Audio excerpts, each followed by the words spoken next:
Pemirsa, selamat bertemu kembali bersama saya Peter Gonta di program Impact, channel Suara maupun channel Quick Channel. Seperti kita ketahui, selama 5 tahun terakhir ini kita melihat banyaknya ada perubahan. Reformasi disebut oleh banyak orang, secara umum dikenal secara reformasi. Dan kita juga mengetahui bahwa reformasi ini banyak juga digerakkan oleh kaum muda, kaula muda, juga digerakkan banyak oleh mahasiswa. Dan kita melihat bahwa mahasiswa mempunyai satu peranan yang sangat penting di dalam reformasi, apalagi di satu negara yang sedang berkembang. Salah satu tokoh yang kita hadirkan pada hari ini adalah seorang dokter, mantan aktivis, seorang yang bernama Hariman Siregar. Man, apa kabar? Kabar baik. Selamat datang, terima kasih atas kesediaan Anda datang ke studio kami. Seorang tokoh yang menarik ya, Hariman Siregar. Demikian juga Peter Gonta. Kata orang Hariman Siregar sering kita dengar, tapi sebetulnya sedikit yang kita ketahui mengenai Hariman Siregar, kecuali malari, tokoh malari. Kalau orang dikatakan tokoh malari, bukan tokoh ya. Tokoh malari apa? Betul. Boleh dikatakan tokoh atau apa? Itu Indonesian idiom. Memang selalu begitu. Selalu mereka menggunakan istilah-istilah begitu. Sebetulnya harus disebut apa? Sebuah aktivis dan seorang yang pelaku malari, ya memang sebagai tokoh sentralnya ya. Tokoh sentral. Karena itu gerakan mahasiswa ya. Pertama-tama saya mohon maaf, bukan tidak menghormati. Pada hari ini saya kebetulan pakai hitam. Hari ini hari yang sama saya melakukan satu interview atau satu wawancara pertemuan dengan Pak Permadi yang selalu memakai baju hitam. Oke, jadi kebetulan saya pakai baju ini dan beliau juga merupakan seorang paranormal yang melihat ke depan apa yang akan terjadi di 3-4 tahun yang akan datang. Goro-goro katanya. Goro-goro ya. Tapi saya juga ingin mengetahui dari Anda nanti bagaimana Anda melihat secara politis, praktis, teknis, kecuali bukan dari segi paranormalnya atau dari segi hal-hal yang agak lebih sulit kita terima. Jadi kita bukan metafisikal lah, kita bukan dari physical fact ya. Bukan metafisikal ya. Metafisikal. Artinya adalah di satu jalur yang tersendiri ya. Tersendiri ya. Baik. Hariman Siregar lahir di mana, di Bandung atau Manado? Kita tahu Siregar orang Batak ya. Saya lahir 54 tahun yang lalu, Pit, di Padang Sidimpuan. Itu saya kira itu kota kabupaten di Tapanuli Selatan. Jadi itu satu kota kecil saya kira. Nah, setelah itu orang tua saya pindah ke Medan. 54 tahun yang lalu. Ya. Setelah itu orang tua saya pindah ke Medan. Nggak berapa lama saya lahir. Setelah itu tahun 55 kita pindah ke Palembang dan 59 kita masuk Jakarta sampai sekarang. Dan Anda datang ke Jakarta tentunya membawa banyak sekali perubahan ya. Dari daerah Anda datang di sini. Buat orang tua Anda pada saat itu Anda mungkin baru berumur 4 tahun ya. 9 tahun masuk Jakarta. Tahun 50? 9. Oh 59 Anda masuk Jakarta. Oh 9 tahun ya, baik. Jakarta masih kosong, Pit. Jadi kita masih baru, Senayan baru dibangun. Jadi orang-orang sedang digusur, dipindahin ke Tebet, itu masih saya ingat itu. Jadi kita tinggal di Kebayoran, dan Kebayoran itu daerah baru, yang sangat elit. Iya, nice lah karena elit, daerah elit. Iya, itu karena kalau counterpartnya itu cuma Tebet. Tebet itu dianggap daerah kelas 2-nya gitu loh. Agak dihina waktu Tebet, sekarang udah. Dan kalau kita bicara Simpruk, bicara Pondok Indah, belum ada itu tempat jin tukar dolar katanya waktu itu ya. Iya, baik. Anda sekolah? Ya, saya masuk Jakarta, saya dimasukkan di Sumbangsi, SD Sumbangsi, yang cukup elit waktu itu.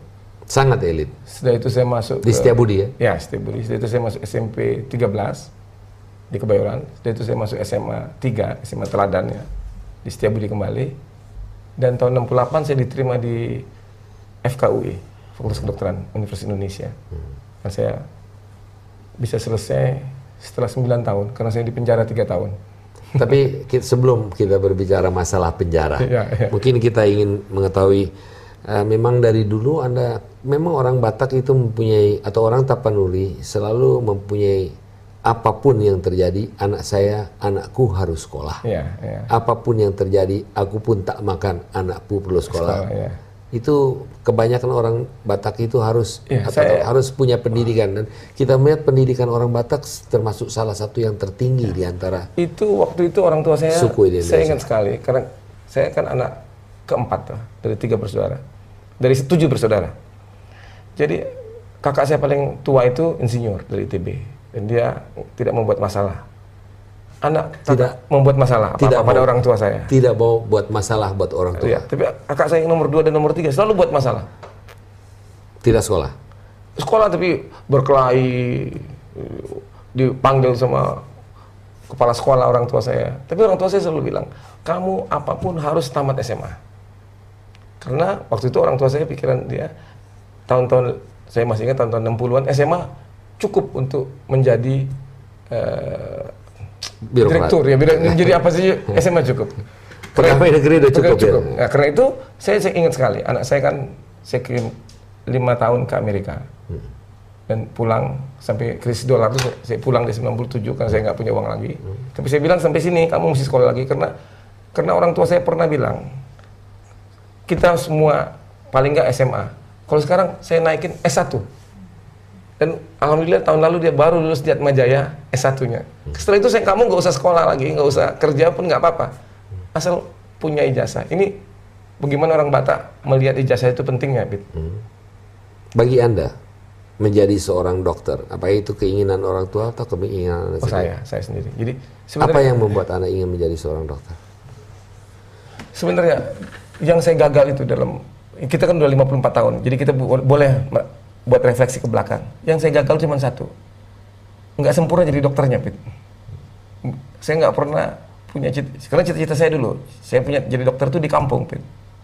Dan dibayar dengan hasil bumi seperti impian saya waktu kecil itu. Saya kalau dulu kita tahun 59 ya, di Palembang ya, kalau saya ke dokter itu, sakit kan dibawa ke dokter, saya lihat dokter ini, kita begitu sampai di ruang tunggunya aja udah setengah sembuh, Pit. Saya rasa ya gitu. Umur saya masih 9 tahun. Kalau udah dipegang sama dokternya itu kok pulangnya panasnya turun gitu loh. Saya bilang ini orang paling baik di dunia ini, dokter lah. Ini cita-cita saya gitu loh, Pit. Menjadi seorang yang baik. Iya, menjadi dokter yang bisa menyembuhkan. Tapi itu belum sempat, sampai sekarang tidak bisa full time itu, Pit. Tapi nggak sampai pada waktu sudah selesai tidak terpikir kembali dulu ke kampung halaman. Sudah terlalu enak Jakarta tuh. Yang menarik itu kan kita tuh ditahan itu bersama-sama banyak teman-teman yang juga mahasiswa kedokteran. Mungkin kita bicara masalah itu sebentar. Tapi saya pikir dari masalah dokter ini dulu. Jadi Anda mengatakan saya ingin menjadi seorang dokter disebabkan karena dokter itu adalah orang yang baik. Iya, menariknya itu saya bilang karena waktu kita di penjara itu ketemu Dr. Subandrio. Kan kita tuh mahasiswa kedokteran. Ini lanjutan cerita kenapa terus jadi dokter tadi.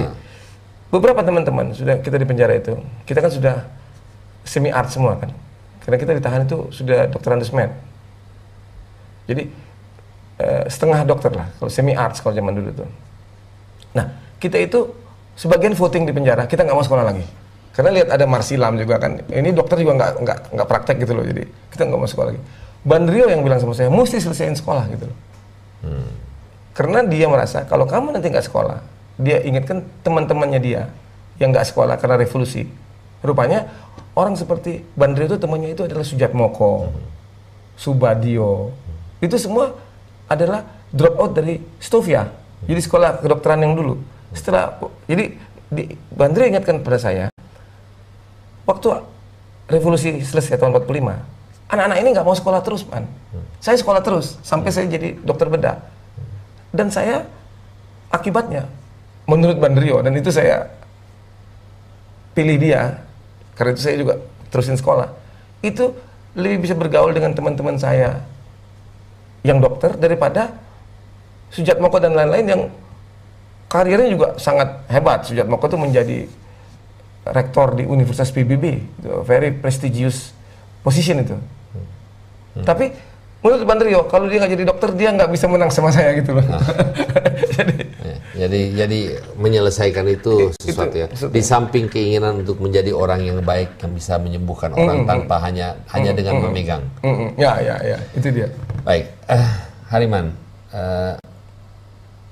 sebelum Anda selesai, terjadilah peristiwa malari. Sebetulnya banyak orang yang tahu mengenai peristiwa malari, tapi mungkin dalam hari ini kita ingin sedikit mengupas apa sih sebetulnya peristiwa malari, apa penyebab daripada peristiwa malari. Meskipun kita tahu, kalau Anda tanyakan kepada saya, malari adalah demonstrasi anti Jepang. Kalau malari itu sebenarnya itu kan asal mulanya kejadiannya bagaimana? Anda tapi sebelum itu, Anda telah diangkat menjadi ketua Dewan Mahasiswa atau President of the Student Council. Ya. Itu Anda diangkat tahun 1973. 1 tahun kemudian terjadi peristiwa. 6 bulan kemudian, September. 6 bulan. Pada tahun yang sama, 73 ya? Iya, September. Ya. Artinya kan tanggal 15 Januari sudah masuk penjara. Ya. Jadi Oktober, November, Desember, ya 3,5 bulan. Bisa Anda menceritakan mengenai proses bagaimana Anda tiba-tiba menjadi ketua atau dari ketua Dewan Mahasiswa yang sekarang adalah BEM ya? BEM. Ya. Bagaimana proses itu dan kenapa baru Anda diangkat terus Anda sudah turun ke jalan? Mungkin Anda bisa karena ceritakan. Itu saya mesti ceritakan dulu setting politik tahun 73-an itu. Penting. Jadi pada tahun 70-an itu politik kita itu cuma didominasi oleh 3 players, yaitu militer, kampus dalam hal ini intelektual ya, student ya, kampus tuh kita bicara itu jadi ada Wijoyo, ada Ali Wardana ya kan, dan ada Dewan Mahasiswa, ada kami Kesatuan Aksi itu kampus, ada HMI, itu yang saya kategorikan kampus, dan ketiga Islam. Belum ada kapital. Jadi the capital and the capitalism not yet born. Belum ada waktu itu. Semua masih miskin. Nah, di situ terjadilah perdebatan mengenai ke arah mana Indonesia. Di mana di situ? Tahun-tahun itu. Oh. Tahun-tahun 70. Karena ada tahun 71 itu terjadi perang di Pakistan. Pakistan break menjadi Bangladesh dan Pakistan. Dalam keadaan pertumbuhan 8%. Itu suasana waktu itu kita mengatakan Indonesia dengan Soeharto dengan Wijoyonya, militer dengan kampus waktu itu mau meniru strategi pembangunan yang dilaksanakan oleh IMF dan World Bank waktu itu, Amerika waktu itu, yaitu semata-mata growth, mengejar pertumbuhan. Jadi growth itu kata kuncinya, pertumbuhan. Nah, di situ mahasiswa berbeda pendapat. Yang mana lah untuk kepentingan rakyat Waktu itu kita bilang bukan growth, yang penting adalah pemerataan. Jadi kita waktu itu mengatakan kalau nggak ada growth apa yang mau diratain? Itu pertengkarannya waktu itu menarik sekali karena waktu itu kita bicara kalau growth kita takut akan terjadi pengelompokan kekayaan pada beberapa keluarga, dan itu terjadi setelah 30 tahun, Pit. Jadi kalau kita lihat apa yang terjadi pada tahun 97 bagi kami yang malari-malari ini, it's not a surprise. Karena kelihatan kan BPPN itu hanya ngurus 5-6 perusahaan besar aja kan, dengan utang yang 700 triliun itu, 650 triliun itu. Itu bisa kita bilang hanya 5-6 perusahaan. Let's say 20. Itu terbukti apa yang kita bilang tahun 73 itu gitu loh. Jadi tahun 73 itu kita udah buat sinyalemen. Dan Soeharto sebenarnya setelah malari itu coba juga mengakomodir apa yang dikatakan mahasiswa. Keluar Impres, terus trilogi pembangunan yang pemerataan, salah satu loginya gitu loh. One of the itunya. Tapi tidak terlalu banyak usaha yang ditujukan untuk itu gitu loh. Apalagi waktu tahun pada saat itu jadi Anda mengatakan ada militerisme, ada bukan kampus, ada kekuatan militer, ada militer, kampus sama Islam. This is the three players. Islam waktu itu mendukung kami karena waktu terjadi peristiwa itu mereka ikut. Karena dengan growth itu kan kita mesti membuka pasar kita keluar, Pit. Yang dikorbankan itu banyak sekali waktu tahun 73 itu adalah pedagang-pedagang kecil yang notabene adalah orang-orang Islam, terutama waktu itu di industri tekstil. Bisa Anda jelaskan pedagang kecil yang dirugikan? Jadi di Pekalongan, di Majalengka itu banyak sekali pribumi-pribumi Islam, ya, haji-haji yang mempunyai industri tekstil dengan alat tenun yang bukan mesin ya. Jadi waktu 70-an itu, 73 itu Soeharto dengan Wijoyo mengundang asing membuka Indonesia untuk pasar produksi ya, mengundang asing untuk masuk sini. Kita bukan nggak setuju dengan model asing yang masuk ke sini, tapi kita mengatakan bahwa model asing yang masuk itu harus dipilah-pilah gitu loh. Nah, tapi kan karena waktu itu Sujono Mardani, kroni-kroninya Soeharto waktu itu berpikir lain ya. Jadi kroni-kroninya Presiden Soeharto ya. Jadi mereka masukkan hal-hal seperti itu, dan itu seluruh potensi manufaktur yang ada di tangan pribumi hancur. Itu termasuk minuman-minuman ringan ya, Sarsaparilla, Oso, udah ketenglah Coca-Cola. Yang bagi kita sebenarnya kita harapkan modal asing itu untuk baja, untuk listrik gitu loh. Terang kita butuh itu, tapi kita nggak bisa. Jadi kalau istilahnya sekarang ini, ada yang memang kita mesti buka pasar, tapi ada yang mesti kita buat regulasi, dan ada yang mesti kita proteksi gitu loh, Pit. Ini kata kuncinya 3 ini, Pit. Yang waktu itu kita anggap karena growth sebagai credo ya, itu Soeharto. Kadang-kadang saya mau interupsi, Anda tiap kali ya mengatakan Soeharto. Padahal dia bekas seorang presiden yang memimpin bangsa kita ya. Di luar negeri sering kita melihat setiap presiden begitu turun masih disebut seorang presiden. Bukan mengurangi hormat tuh, Pip. Bukan mengurangi. Jadi Soeharto is like we say Wiranto or we say Habibie. I don't think it's important to. No, itu bukan ada untuk bukan untuk melecehkan atau menjelekkan ya. Oke. Karena kita dalam arti itu. Jadi itulah yang terjadi. Maksud saya kalau kita bicara malari gitu. Jadi dalam hal itu kedatangan Tanaka itu memicu satu situasi yang akhirnya menimbulkan huru-hara itu gitu loh. Yang sebenarnya di tingkat wacana kita tidak anti Jepang gitu loh. Yang kita bilang itu kita sebenarnya politik dalam negeri kita yaitu anti strategi pembangunan yang mengejar pertumbuhan. Pada waktu Anda merencanakan ini kita kan sekarang mengupas apa yang terjadi. Pada waktu Anda merencanakan, ini kan suatu hal yang sangat besar, yang sebetulnya boleh dikatakan merupakan satu catatan sejarah ya, malari itu. Positif ataupun negatif, whatever. Tapi itu merupakan satu peristiwa sejarah di dalam bangsa pembangunan atau pertumbuhan dari bangsa Indonesia. Pada waktu Anda melaksanakan atau merencanakan aksi ini, apa yang Anda lakukan? Di mana kejadiannya? Disitulah yang menarik yang saya katakan tadi. Kita yang nggak kita hitung faktor Islam yang mendukung kita gitu loh. Jadi waktu kita turun demonstrasi, kita kan tahu waktu itu Tanaka datang ke kunjungan pertama dia ke Southeast Asia. Itu bukan hanya di Indonesia, anti modal asing itu. Itu kan suasana di Thailand. Teman-teman kita dari teman-teman saya ya. Waktu itu teman mahasiswa di Thailand. Jadi Tirayut Bunmi, Seksan itu mereka ketemu sama saya itu dari Chulalongkorn itu, ketua-ketua dewannya. Itu juga menentang Tanaka. Bahkan mereka Oktober bisa merubuhkan Tanom. Revolusi Thailand itu, Singapura, Filipina. Waktu datang ke kita anggap ini hanya demonstrasi biasa. Yang kita nggak duga adalah yang saya katakan tadi, the third party, orang-orang Islam yang merasa pembangunan ini merugikan dia. Ini bukan Islam agama ansih, tapi kelompok Islam yang kebetulan berusaha, bukan karena agama ya. Tapi juga ada juga kelompok-kelompok Islam yang merasa pembangunan ini menunjukkan hal-hal yang dekadensi moral gitu loh. Jadi waktu malari itu kita anti Jepang, pada sorenya jadi yang dibakar itu panti pijat di Blora, ya kan waktu itu belum ada Mangga Besar.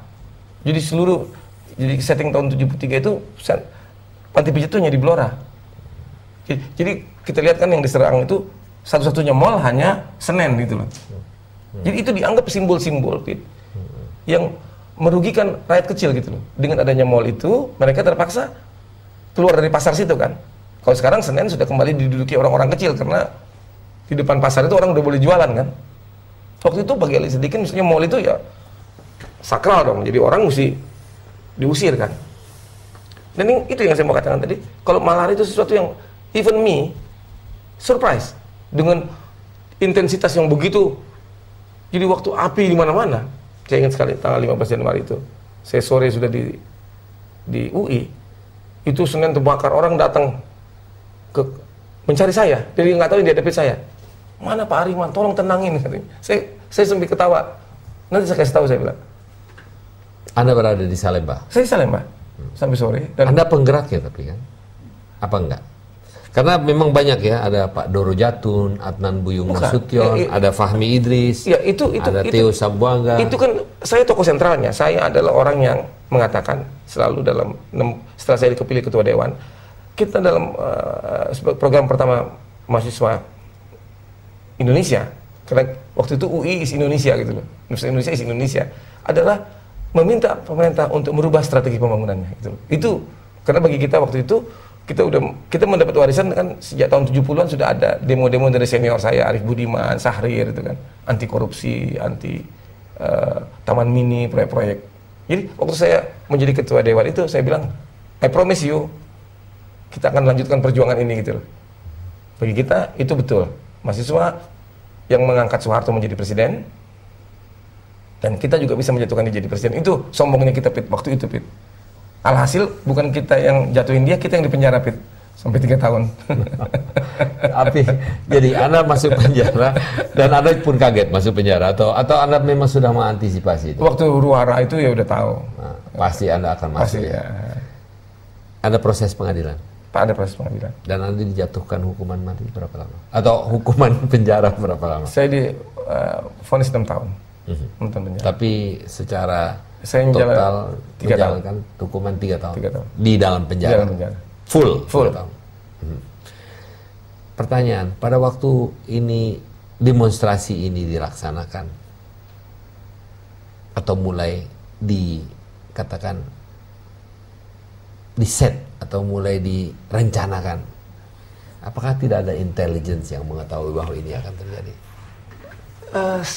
Setting Tanaka ini itu kan terakhir sebenarnya bagi waktu sejak kita masuk itu kita itu ingin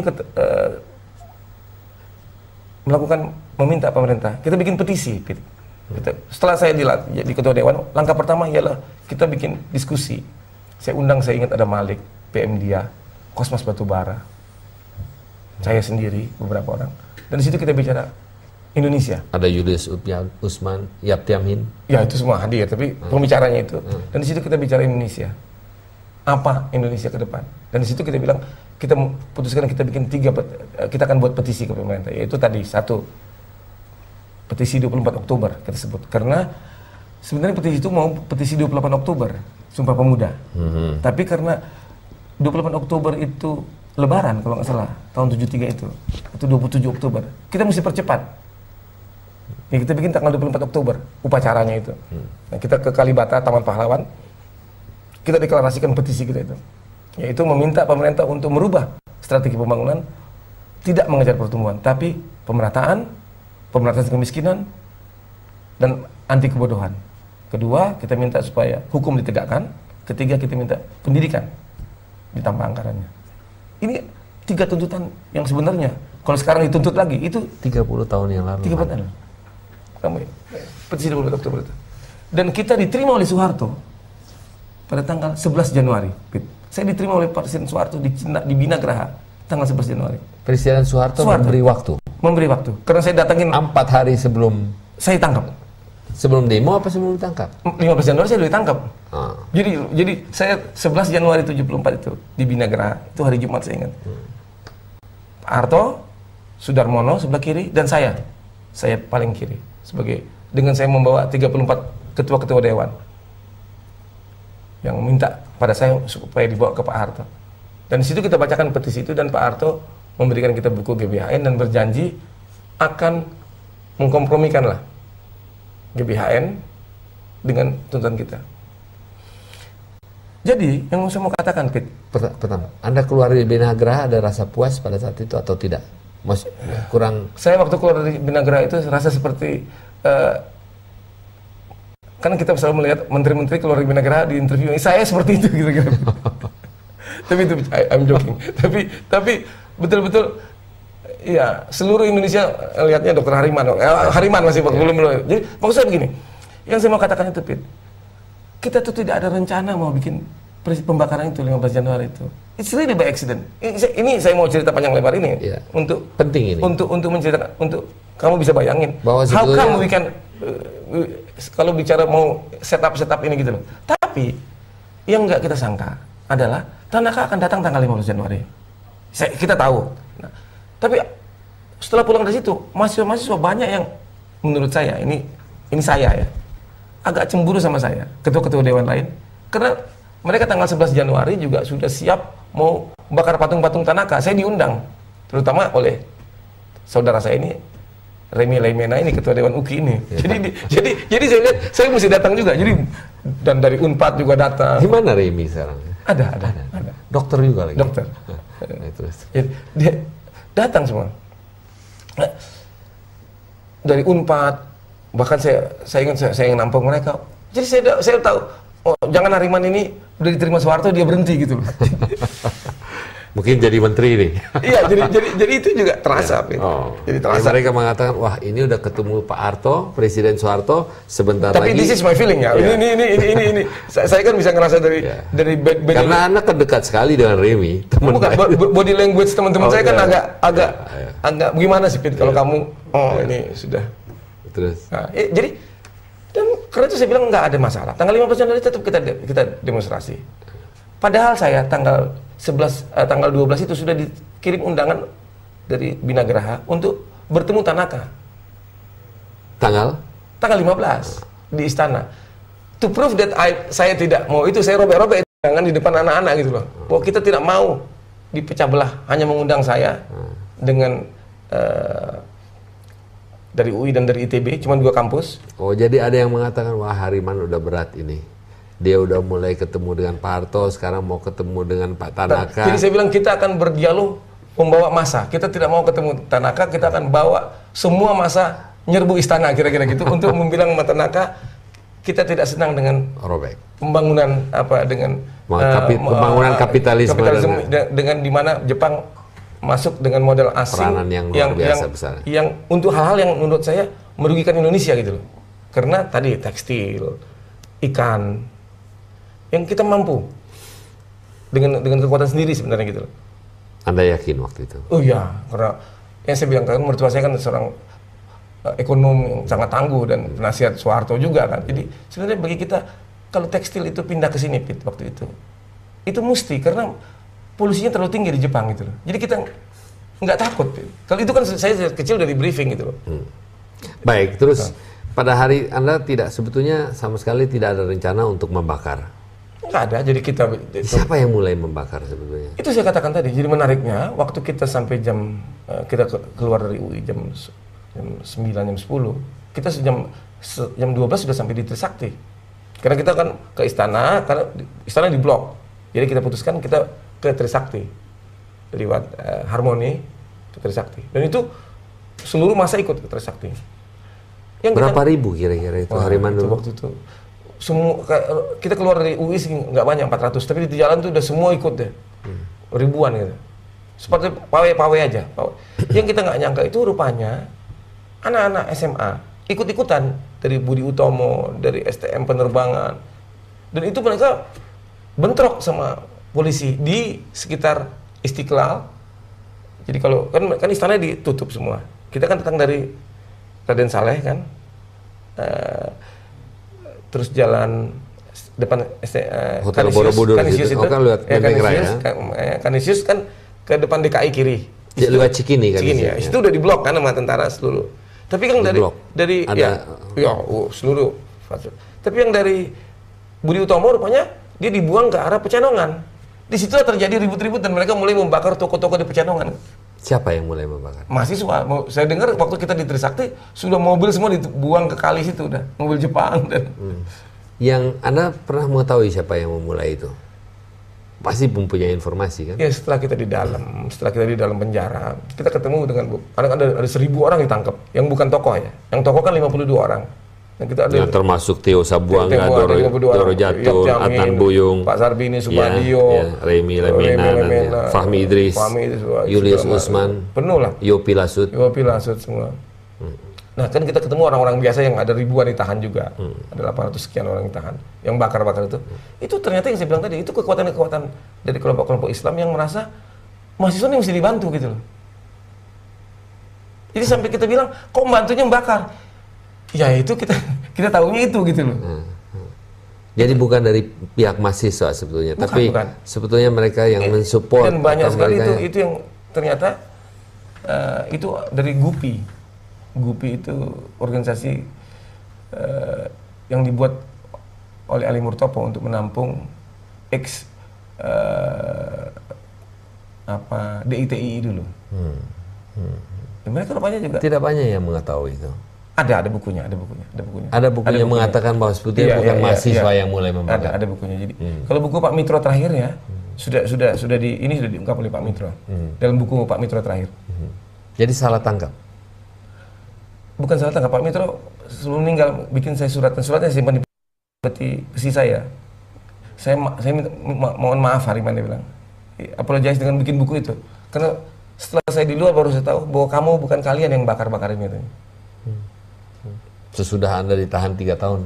Bukan hanya itu, setelah keluar sekian puluh tahun baru Pak Mitro dari dokumen-dokumen yang ada baru dia mendapat gambaran yang lebih jelas gitu loh. Sementara itu pada waktu pergerakan tidak ada yang mengintai atau intelijen yang mengetahui ini mahasiswa akan begini. Pada saat itu belum canggih ya. Tanggal 11 Januari itu saya masih sama Pak Harto, bagaimana saya mau diintai?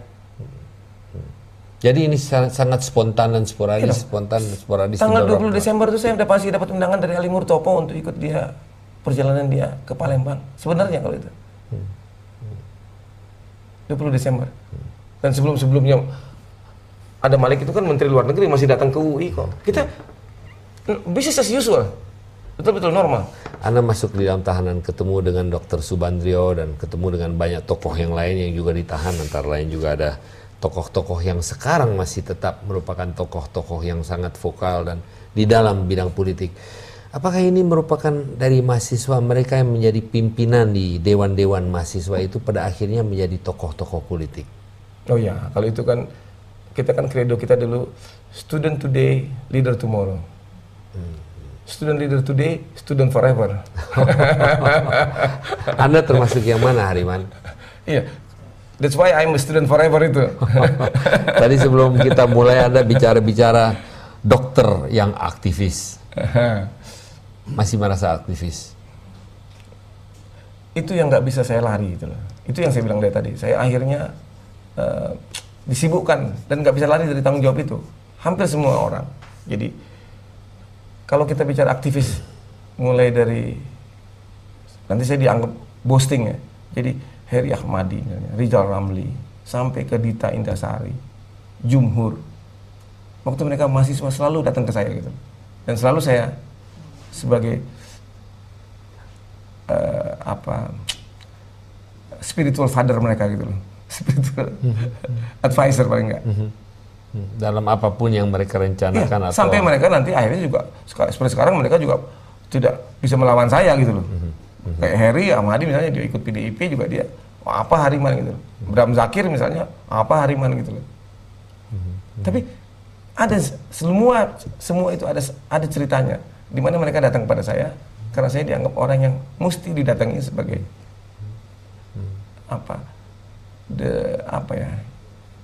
yang membawa semangat. The founding father of the street. perjuangan founding father of perjuangan jalanan, kira-kira gitu. Dan sampai sekarang kalau soal itu. Jadi saya didatangi anak-anak yang saya nggak kenal. Dan itu kan di laut sekarang ini ya pasti udah ada puluhan mahasiswa seperti itu. Setiap hari Rabu kita ada rebuan kan. Itu dari yang sebenarnya itu lebih muda dari anak saya, tapi manggil saya Bang gitu. Abang. Kita break sebentar, Hariman, menarik. Pemirsa, kami masih bersama dengan Dr. Hariman Siregar atau mantan aktivis atau dokter aktivis. Anda masih bersama dengan Quick Channel. Dapat saya sampaikan di sini bahwa juga Quick Channel ini atau Suara Channel dapat Anda ikuti di beberapa stasiun di daerah, provinsi, beberapa stasiun lokal, dan tentunya ini akan disiarkan biasanya pada jam 12 siang maupun pada jam 9 malam. Tetaplah bersama kami, kita akan kembali sesudah pesan-pesan berikut ini.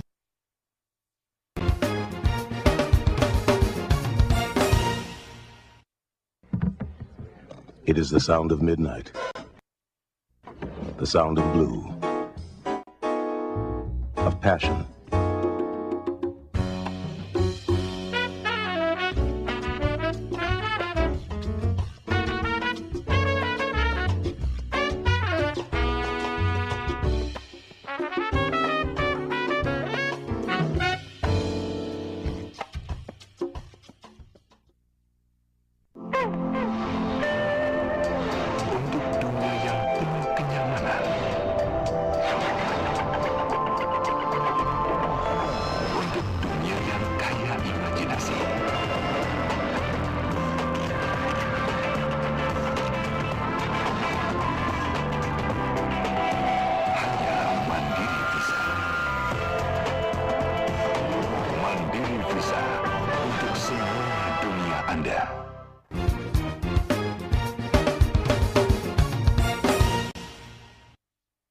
Pemirsa, masih bersama saya Peter Gonta di siaran suara dan Quick Channel ini. Kita masih tetap bersama dengan Dr. Hariman Siregar. Hariman, saya ada pertanyaan sebelum kita Dewan Mahasiswa itu pun ada satu hal-hal yang terjadi sebelumnya ya. Tapi di sini ada satu tulisan yang saya ambil tahun 98 yang dimana Hariman Siregar yang pernah mengatakan kepada Asia Week, "The youth rejection has evoked divided reaction. Some say the students are better off maintaining the high moral ground and the pressure." Hariman Siregar, who once chaired the University of Indonesia Student Senate and led similar anti-government demonstration in 1974, believes the student should not allow themselves to be co-opted by those in power. Ya, jadi selalu saya katakan ya, kalau bicara gerakan mahasiswa itu, kita bedakan dengan kegiatan mahasiswa. Kalau gerakan mahasiswa itu adalah satu kegiatan mahasiswa yang berpolitik, yang ingin merubah sesuatu melalui jalan yang di luar konstitusi, di luar aturan parliamentarian, maksud saya gitu, ekstra parliamentarian. Itu gerakan mahasiswa. Artinya begini, Pit. Bukan kegiatan ya? Bukan kegiatan. Kegiatan mahasiswa itu bisa aja bermain bola, main volley, jalan gunung, gembira, naik gunung, olahraga, atau mendukung itu kegiatan mahasiswa. Tapi kalau gerakan mahasiswa sebenarnya seperti kemarin terjadi di UMI, mahasiswa melakukan kegiatan di Makassar. Kegiatannya itu, I don't know, apakah waktu itu anti militer kegiatan mahasiswanya atau mendukung Ba'azir. Tapi waktu mahasiswa dipukulin oleh polisi, terjadi gerakan mahasiswa gitu loh. Secara spontan semua mahasiswa bergerak marah pada polisi dan minta supaya Dai Bahtiar dicopot. Itulah gerakan mahasiswa gitu loh. Itu saya mau. Ya, itu gerakan itu membedakan dengan kegiatan mahasiswa. Jadi gerakan mahasiswa bagi saya selalu adalah moral force based on feeling, deep feeling, perasaan yang terdalam. Itu. Karena itu saya katakan tadi, banyak orang-orang sekarang menggunakan mahasiswa untuk kepentingan politiknya. Tapi gerakan mahasiswa tidak akan terjadi bukan karena itu gitu loh. Tapi kalau nanti ada injustice atau ada unfairness yang terjadi, itulah yang akan menjadi. Dan mahasiswa yang masih mau dibayar-bayar untuk itu, sebenarnya bagi saya itu bukan sesuatu yang perlu kita takutin gitu loh. Itu akan hilang waktu datang gerakan mahasiswanya gitu loh. Saya melihat ada terjadi banyak sekali oleh masyarakat luas antipati juga terhadap mahasiswa.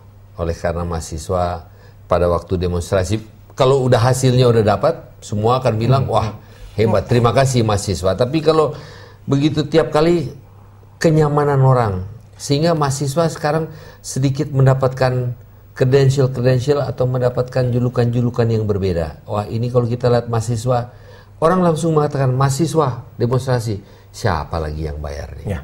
Ya, ini hal isu-isu ini tambah lama tambah banyak berkembang. Karena yang saya katakan tadi, institusi politik sedang berjalan gitu loh. Jadi gerakan mahasiswa tadi seperti saya katakan tadi baru bisa ada kalau institusi politik ini stop.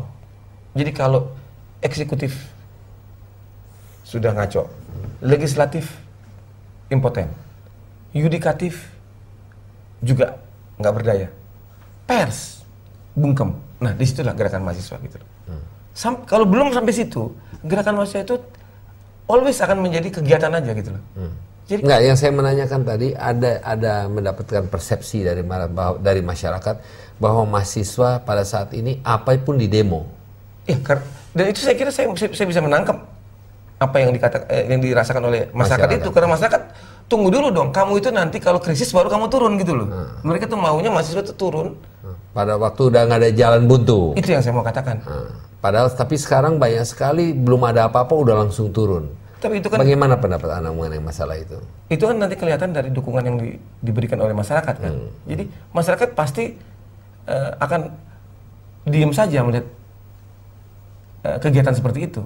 Itu yang saya lihat, yang saya katakan tahun 73 waktu saya di Jepang, lihat Zengakuren itu 10.000. Tapi orang di Tokyo ya belanja aja. Nggak ada yang ketarik gitu loh. Karena mereka lihat ini kegiatan mahasiswa yang bukan gerakan, bukan ini gerakan. kegiatan. Ini kegiatan. Kalau di Indonesia masih gerakan. Sampai sekarang saya kira ini kegiatan, karena kalau kegiatan itu bukan tidak berarti kegiatan itu tidak penting, Pit. Kegiatan ini mesti diperhatikan oleh partai-partai politik. Karena hanya partai-partai politik yang bisa mengadopsi kegiatan inilah yang akan dipilih gitu loh. Misalnya kalau mahasiswa ini anti militer, iya partai jangan menjadi sok militer gitu loh. Baik, kalau gitu saya mau kembali kepada, ya di sini juga dikatakan bahwa jangan sampai mahasiswa itu to be co-opted by those in power, dipergunakan juga ya. Anda waktu itu mungkin mahasiswa yang lain mengatakan wah ini sudah dipergunakan oleh power pada waktu datang ke Pak Harto, Presiden Soeharto datang diundang menghadap Tanaka, itu sudah mulai co-opted by those in power. Mereka mungkin pikir itu ya. Ya, pada saat ini saya melihat bahwa tidak ada hubungan antara mahasiswa dengan eksekutif sama sekali, atau ada? Bahwa mahasiswa itu atau BEM ini datang kepada kasus Yakob Nowaea, ya, jelas kan ada rapat di rumah Yakob Nowaea, mahasiswa dengan Yakob Nowaea, dan itu diakui Yakob Nowaea untuk mengadakan gerakan anti militer. Itu yang dianggap co-opted tadi. Itu yang sebenarnya contoh yang. Ya, saya sendiri tidak mengetahui masalah itu, saya membaca tapi saya sendiri belum. Apa yang terjadi di situ? Saya juga baca, jadi saya lihat ada laporan dari mahasiswa bahwa tanggal 6 itu mereka rapat di rumah dinas Yakob Nowaea membicarakan tanggal 12 Mei, itu memang hari yang diperingati karena peristiwa penembakan di Trisakti. Tapi itu kok diperingatinya dalam bentuk, itu kegiatan mahasiswa tadi. Mau menimbulkan suasana anti militer yang akan dibiayai oleh Menteri Tenaga Kerja. Itu aja. Jadi itu kan menunjukkan betapa rentannya, betapa vulnerable-nya sebenarnya gerakan mahasiswa pada kooptasi-kooptasi itu. Itu pun bisa merupakan hanya isu saja atau mungkin juga merupakan kebenaran kan? Karena kita mungkin seringkali Pak Yakobnya mengaku, dia ngaku ada pertemuan itu, tapi dia bilang saya nggak ikut rapatnya, dia bilang. Jadi dan belum tentu itu adalah rapat untuk hal-hal tertentu seperti yang ditulis di dalam surat kabar atau yang dibicarakan. Tapi kan bantah. Ya, baiklah. Ya. Yang penting Hariman, saya melihat ke depan mahasiswa, peran mahasiswa.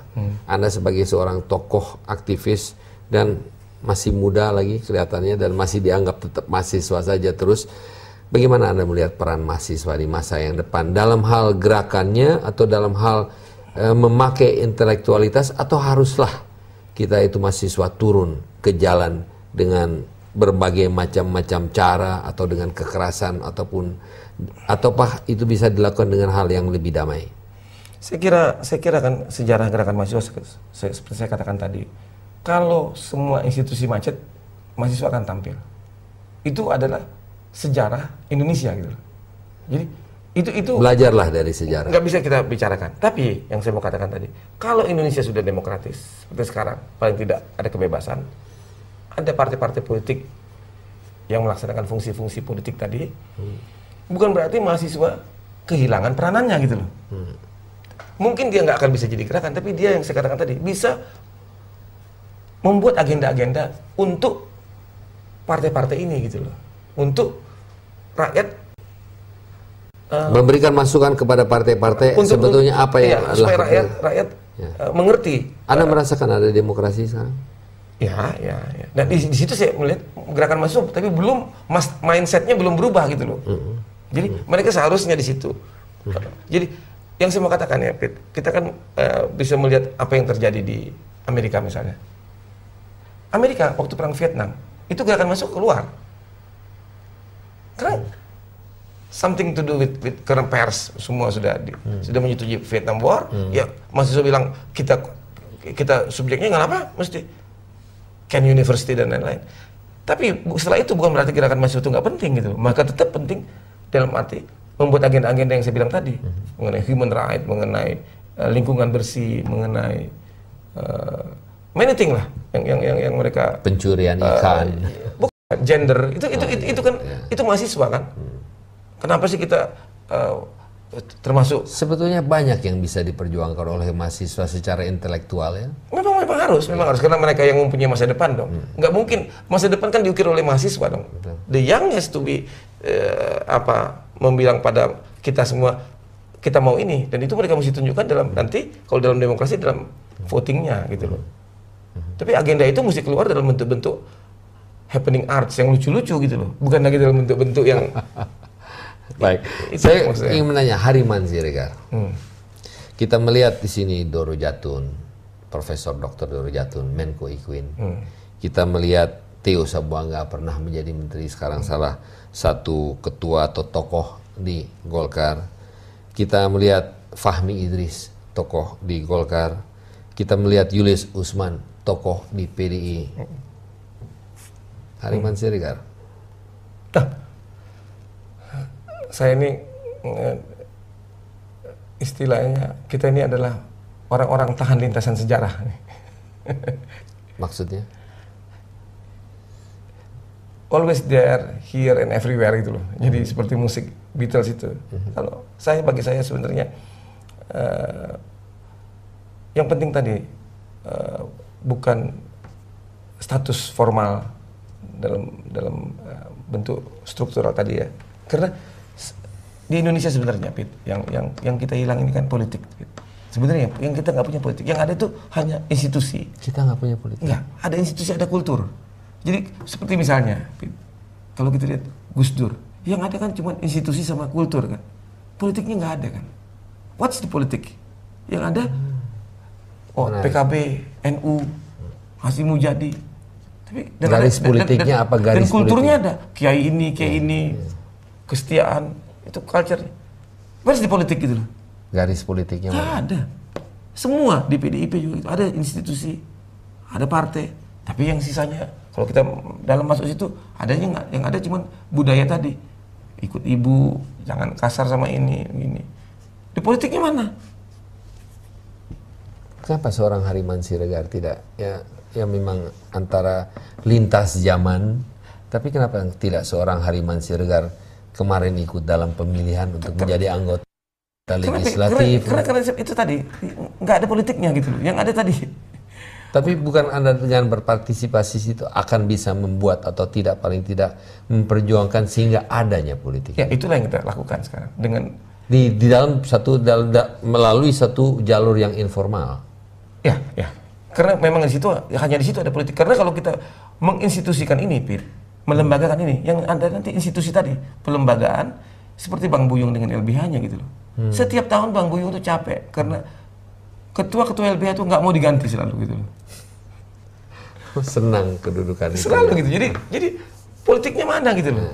Udah nggak perlu jangan ganti saya lagi enak ini gitu. Itu kan Buyung kan melembagakan HAM dalam bentuk LBH kan. Hariman, tanpa kita ketahui mestinya kita cuma 40 menit, kita kayaknya udah 50 menit, tapi kita teruskan. Saya melihat setiap kali ini ada pemilihan presiden yang baru.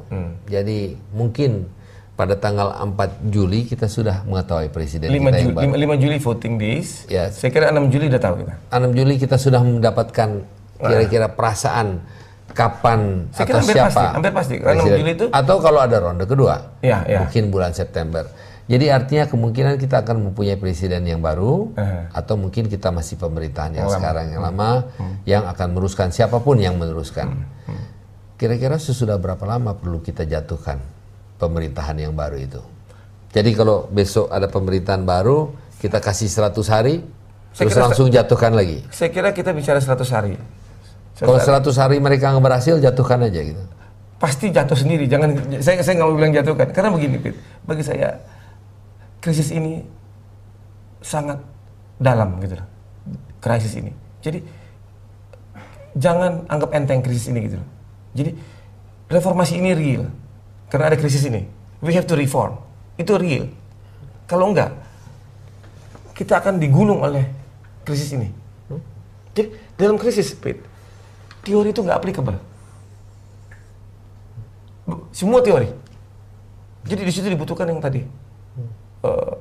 Semangat, kultur, mindset baru, yaitu reform. Change, reform. Tapi kalau di change Jadi kalau bukan change, tapi nggak reform. You just change ketuanya lain. Tapi kalau kamu nggak reform, itu kamu akan tergulung lagi. Jadi karena itu yang saya mau katakan. Dan dalam 100 hari bisa melakukan reform. Kita lihat kalau dia tidak reform, dianya dulu reform, pemerintahnya.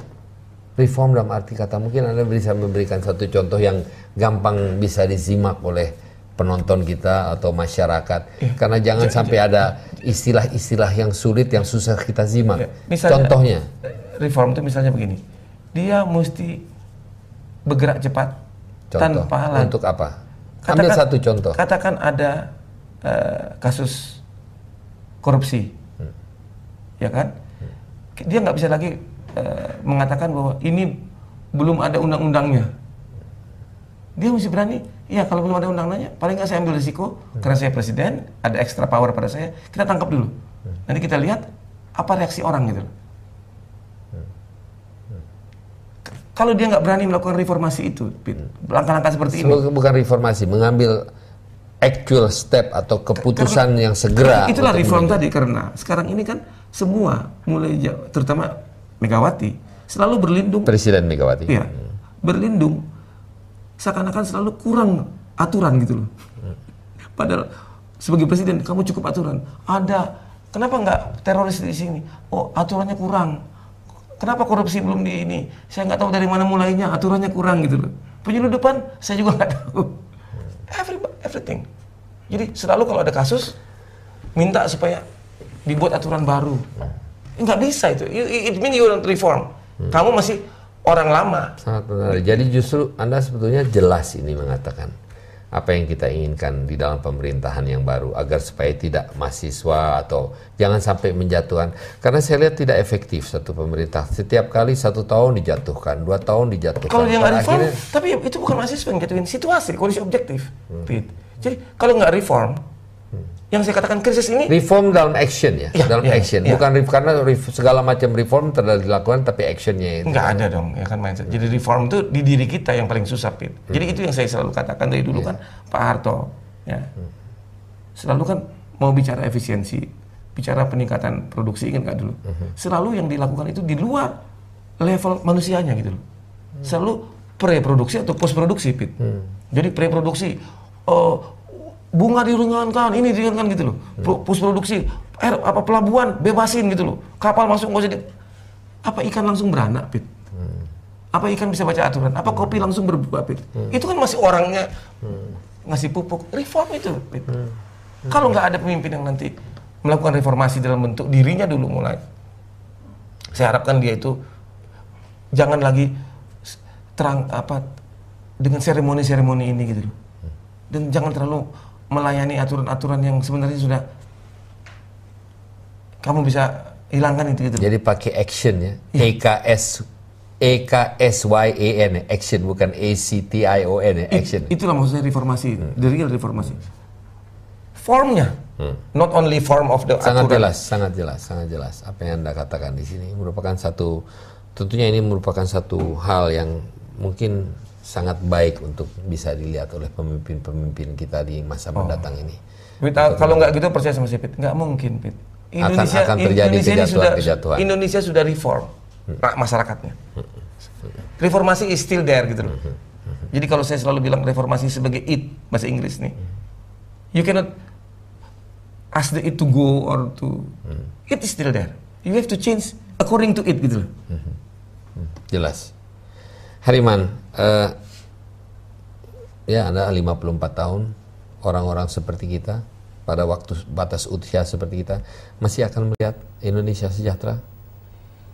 Sejahtera dalam arti yang Anda harapkan, ya sejahtera pemerataan. Dalam waktu 10 tahun kalau masih ada pemimpin kita yang baru ini, kalau keluar dari hasil pemilu, yang saya ragukan ya, bisa menghasilkan pemimpin yang reform ini.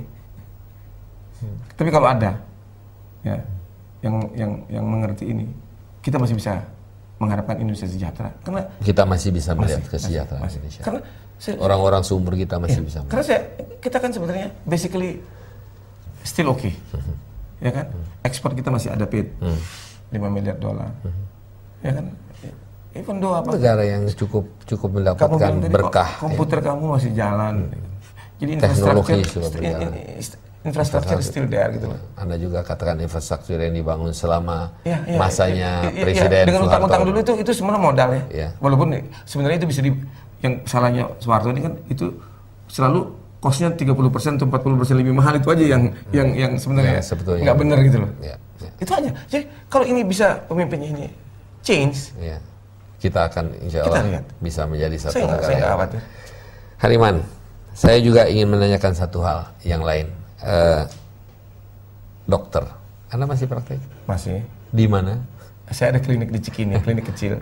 Jadi Anda sebetulnya dokter dalam ahli Anda atau bidang apa atau?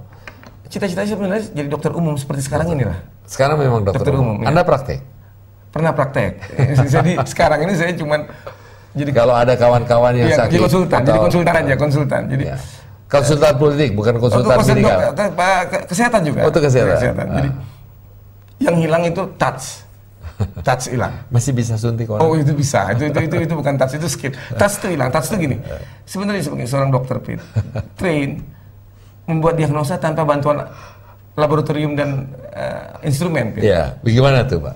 Ya, artinya saya mesti bisa menegakkan diagnosa kalau kamu datang dengan begitu lihat ini sakitmu. Ya antara lain, tapi kan dengan pertanyaan, dengan perabaan, dengan pendengaran, mesti udah bisa bikin diagnosa. Nanti itu proof baru ditolong oleh laboratorium dan alat. Sekarang kan dokter juga agak kacau dan karena mereka juga selalu mengandalkan alat dulu gitu loh. Ini nggak bener juga gitu. Jadi belum apa-apa, dia belum periksa kamu, dia suruh. Sebetulnya Hariman Siregar bukan orang yang mengerikan, kau lihat. Ya orang kalau dengar Hariman Siregar itu udah ada konotasi ini ngeri orang ini, kan? Orang yang nggak mengenal. Tapi sebetulnya karena saya nggak mau bullshit gitu. Jadi karena pertama kali sebagai aktivis itu yang kita bacakan. Apa yang dikatakan Lenin sebenarnya. Saya nggak tahu itu Lenin juga saya kira ambil dari yaitu what is a matter, what is not a matter. Jadi apa yang masalah dan apa yang bukan masalah. Jadi saya nggak pernah bingung lihat orang sombong apa itu, it's not a matter. Prestasinya dia gitu. Jadi saya tuh kalau ketemu orang yang bullshit tadi, yang tadi cuma kultur dan institut tadi, saya udah capek, lemes gitu loh. Jadi kalau dia hanya mikirkan, oh kan saya dirjen atau saya direktur, jadi status saya begini dong. Saya udah lihat orang begini, saya belum apa-apa udah pasti kasar gitu. Baik, Hariman.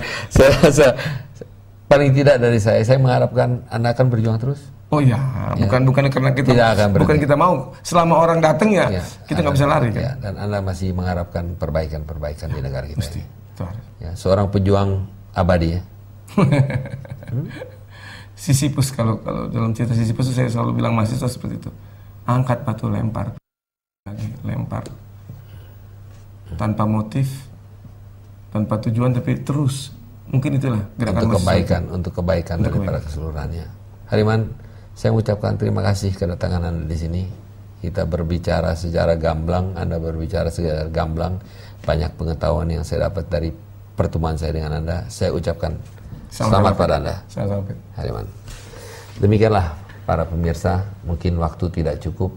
Seorang Hariman Siregar, seorang dokter aktivis, seorang yang selama 30 tahun belakangan ini tetap berjuang lintas zaman katanya, akan tetap berjuang untuk melihat Indonesia yang lebih baik.